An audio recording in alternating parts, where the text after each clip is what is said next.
Today I'm going to be tying a super simple nymph pattern. This is a black ant with legs.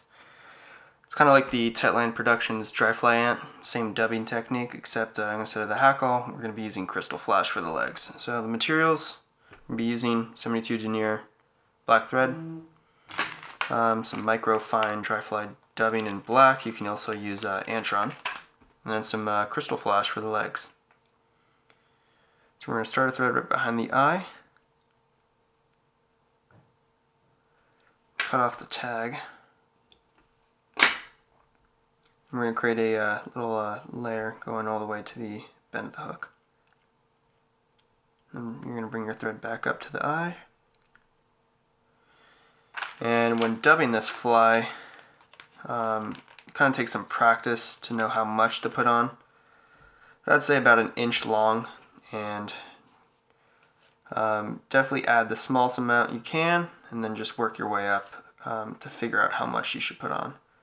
I like to do about this thick though. I don't know, you might be able to judge yourself when doing it, but about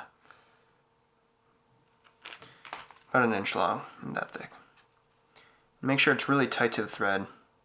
That way we can really get a good shape, which is what this fly is really good at doing.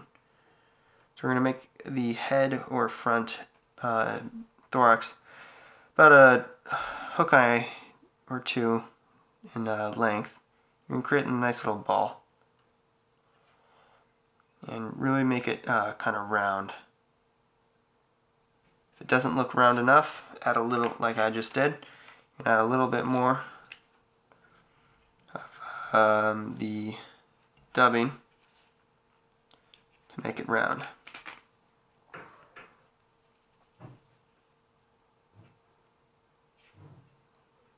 Like so. So now you have a round little head there. We're going to bring our thread about 2 hook eyes down from where the dubbing ended. You're going to create your back segment, and for this do 1.5 times the length for the dubbing noodle and thickness. And the body, the back segment is also going to be 1.5 times as long.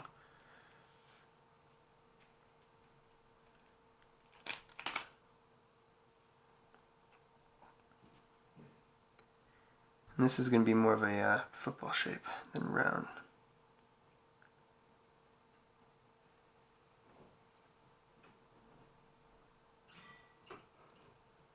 Like so. You can see it's a little bit longer, which is exactly what you want. Alright, you're going to put your thread, take some wraps, kind of trap any fibers so it's nice and clean in the center, kind of. And you're going to take some crystal flash, cut it from the hank. Then you're going to tie it in on either side, like you do with some rubber legs. You're going to take your thread, place a piece of crystal flash, push it up against the thread, and then you're going to slide the crystal flash around and tie it in, and that way it's going to be splayed. Do the same thing for the other side,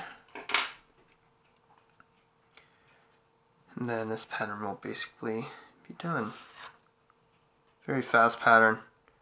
I used it in the eastern and western Sierras during a trip, and I caught more fish on it than the PMD nymphs and dries, and they were hatching. But I saw a lot of big size 14 and 16 black ants in the river, so I decided to try it out. Especially on the South Fork of the American. If you guys ever fish that in the summer, definitely use this pattern. So what you're going to do is make your legs as long as the hook gap. About as long. It doesn't have to be perfect. I'd actually think the longer the legs, the better. They should kind of, both the ones in the back should kind of go back, the ones in the forward should kind of go forward. I know it's 4. Just pretend that 2 of the legs got eaten off. Fish don't count, so it doesn't matter. So it should look like that. It's okay if it's a little, they don't have to be perfectly straight. Their legs, doesn't really matter. Just like that. You take your whip finish, throw some whip finishes in. Make sure these legs don't get caught. Like so. And I like to take some hard as nails or some head cement or whatever, put it in on those thread wraps,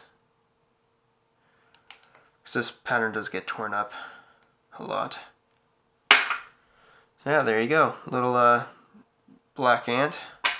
Cut your thread free. And this pattern works really well behind like rubber legs, and if you want to sink it, you can actually tie this pattern and put a piece of lead wire down the shank, and that way it can sink on its own if you want to have a more finessey situation instead of chucking a lot of split shot rubber legs. So yeah, there it is, little black ant. Effective pattern in the summer, in California here at least. Hope you enjoyed.